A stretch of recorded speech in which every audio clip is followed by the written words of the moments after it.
What it do YouTube? It's your boy Leroy. Boy. Well, yeah, I got this part two. You know what I'm saying? We started watching it last night. I got that. But part two, we breaking this interview down with Katt Williams, man. Y'all already know, man. Leroy. That's what I'm Interaction at saying. any Beef, you point. gotta Like watch the it's terminology. impossible That's what I'm for it saying. to be a Because beef. that's beef to me. I never had a grudge with this guy. Even, Like, even outside of it being beef, you said, he would come in and say, I got 30 minutes, nobody can file me, all that type of stuff. but he was Like, just saying that that's to the competition. comedians that I had as openers. That's what I'm saying. Yeah. I'm like, at least at that same level, you can at least respect that energy as a stand-up The comedian when you competitiveness. want the competitiveness Oh, of wanting to be the guy. Nah. He'll tell you when we go to play an away game, stay the fuck over there. This the away version over Yeah. here. That's the home locker room over there. You stay over there. We over here. Right? Like, nah, Yeah. knock it off. We come through two different directions. This is an Okay. away game. This is an away game. How Hold on.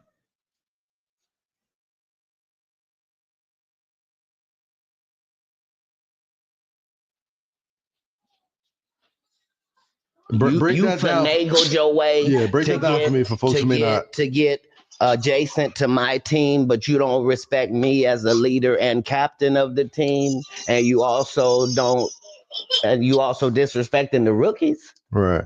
Like, knock it off. Where do you play? You probably play at the Chicken Shack.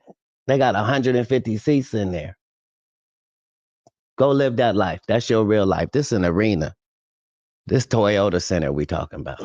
Knock it off. It's a little different.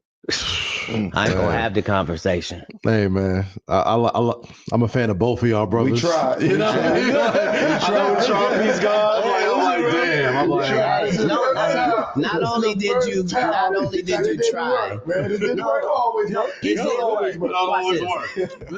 if you guys can tell me that when you had the conversation with him that he said something differently than I said, so what are you saying? You saying he went for peace? You saying he went for peace and then I messed it up by coming on and not accepting it? No. I gotta say, we heard his piece. The way I interpret Right. He also told you that there could be no making amends for because of the lines that have already been crossed. Yes. Okay. For me, it's only the fact that they've been crossed when I have no beef with him. Yeah. But it seems like those lines are imaginary. Nothing in my world is imaginary. No, to him. You know, or self-generated. Exactly. That's what I mean. Right. Like, but I'm saying only one of us is trying to get mentioned in the same sentence as the other. Me being talked about with Ali Sadiq does nothing for my credibility or anything. Right. Him being mentioned with me, though, somehow puts him in the conversation of greatness without needing 60 movies. He can have 0. Without having 50 network appearances, he can have 0. With 13 specials, he can have 6 and still be in this same conversation. It's for us to not allow that. And we do that by ignoring every episode of everything that he's on. That's why the numbers be so low. So you were saying enforcer. You gotta I don't think his numbers man. You gotta pour the knowledge. We tried, America. No. Listen, I try to complete the cipher, man. There was no times that Carmelo suited up to play the opposition team and was okay with the fact that tonight the other team wins. Facts. I agree with that. This is 101. This is ISO. I'm the greatest 101 ISO in the lanes I play in that ever existed. And I don't need nobody to validate. You can't broker peace. There must be a winner. There must be a loser. Don't be mad at me because I'm throwing my W up. Man. Sorry. To those it may offend. The talk. Yo, listen, you probably a part of L Nation. You can only talk that way if you had to back it up. Oh, you and it's not received well. And the receipts is out there, man. Yeah. The receipts is out there. That's why I was like, damn, it's like we're receipt generators. We probably did the Shannon Sharp interview already having planted enough of the information out there for people to be able to find. I don't know. I'm saying if they call somebody a genius, they must be making some moves, you know. But you are very generous though. Like you are very generous with your time and actually your fucking money. which is very hard to do in this industry, right? Or these industries. Like, how are you so generous in this type of cutthroat industry? I would say. How do you maintain that same sort of like alpha level of being the number one, but also have that generosity? You know, you speak about all the comedians you bring on tour. Right. A lot of very famous comedians will tell stories about how you've looked out for them and like have never looked for, acknowledgement or praise, have done stuff quiet to take care of folks. Like, there's that balance. How do you sort of maintain that, and why is that important to you? Truthfully, I'm not that generous. I'm not a generous natured person, but I do enjoy following a contract, right? And so personally, I have a contract with God, and the part of the contract that God has to follow requires certain things in my life. And the requirement for me is to make sure that it is worldwide and globally known that if you, as one of God's people, interacts with me, that God's blessings can flow from me to you. And so it's not philanthropy. It's a necessity. If you show me $100, I don't see 100. I only see 90. 10 of that gotta go. You see what I'm saying? To his people, however that can happen quickest and in real life. And all I wanted was the ability to determine whether somebody is God's people or not. My job is to be as positive in interaction with any of God's people that I may come in contact with in whatever situation I'm in. That's part of my contract.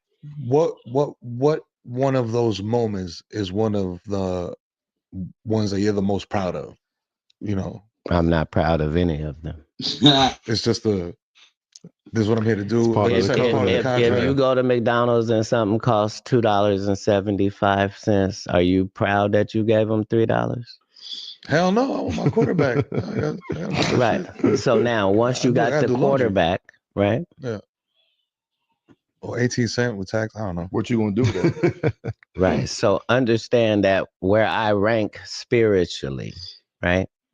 There aren't any more levels for me to attain other than the supreme level of happiness and contentment that I'm at. The only way that I can show the enemy that money does not affect me in any way is this generosity that you're talking about. The money can't move me, right? I move the money. You see, I can put the money here, and because I'm never in a loan situation, there's nothing for me to be proud of. These are God's people. This God's money. He makes sure I got it. Part of the reason he makes sure I got so much of it is because of what I do with it. That's why the op hate me. Yeah. Because I'm a motivating factor and an asset to it. I come to bring, that's what I bring. And so it's an easy thing to do. My point in the McDonald's thing was, you know how you pay tax? Yeah. And you don't feel proud that you paid the tax. You just pay the tax. Yeah. Right. And you're excited to pay the tax because it comes along with everything else, right? So you see what I mean? Like, yeah. Sometimes we don't like to accept the tax. If I'm only putting the tithe amount into the universe, I want that number to get as big as it can be. I know exactly what it means if I give $1.5 million away. I know what that means I made. You see, I'm not looking at it the same way, but you got a different insight. You got a different insight. You got to make enough money that money don't matter. Well, I don't spend my money. I don't buy pussy or drugs. So I got the type of disposable income that most people just don't have. Like, I'm able to really do something good with it, and I'm determined that I do that as often as possible. A lot of motherfuckers spending money on pussy drugs. That's crazy. That's something that's not talked about a lot. Yeah, A lot of motherfuckers spending money on pussy and drugs, bro. Right. Disposing all the income. Right. So that leads us to the next question, right? You paying for pussy and drugs. You stand up. I'm not saying either is not worth being paid for. I'm just saying. It's market value. I still buy weed. Don't get it twisted. I'm saying. We got you, man. We ain't got to buy that no more. You got to get the Stay Mellow track. I got a strain. Yeah. We're going to share. We're going to share. We have to do the Jersey swap after the show. We're going to share. Thank you. I got 100 tons in Cali sitting in a warehouse somewhere. We're going to share crop. In 06, your stand-up, the Pimp Chronicles, part one is regarded by many as undeniable classic. Like we all sit here with lines. The culture got the lines line by line. Could you sit here and say honestly that that's the best stand-up over the past 25 years? Could I say that? I know you would say that, but do you agree with that?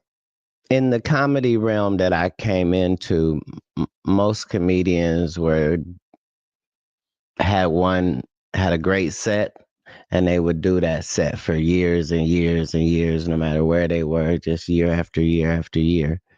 And it was hard to beat those comedians with those jokes that they always did. Mm-hmm. And I just wanted to do a brand new hour of material as often as God allowed me to have that point of view. So now that I'm only concerned if it's my best. Mm-hmm. You know what I mean? Like I know that it was monumental, and I know that there were certain reasons for that, because I worked hard to get it to that level. I had already done 4 or 5 specials before that one. You know, I needed that one to really go in Atlanta. I needed this to really do what it did. I needed to take this foundation, and it was a bridge piece from my work in film to my stand-up, and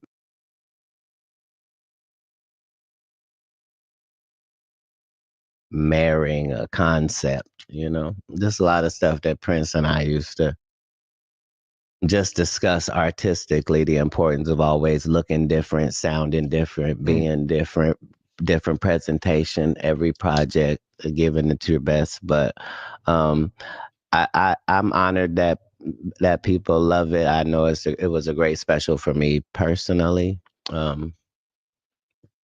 but I'm not in charge of any of that. So let me ask a different question.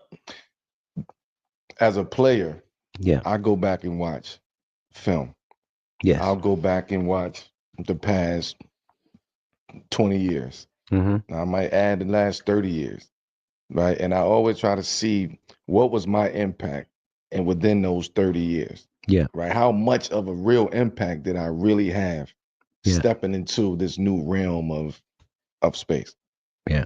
Do you look back at Pimp Chronicles Volume 1 and watch other footage and videos and shows and sit there and say, damn, maybe that can slide up here with that one? Do you reorder in your mind a lot of the work that's out there when you reflect back on 25 years? Because there's some great shows that's out there, some great stand-ups that's out there. But when you have the eye that you have now. You're just talking about watching personal film. Just watching personal film. Right. So, I appreciate how prophetic God has allowed me to be in my space. Like I'm having, as they and we're having these conversations comedically about things that later on are really gonna come to pass. Like we're having conversations about how the country feels at this particular moment and what people that are like us are going through, what's popping up on our radar. So Yeah,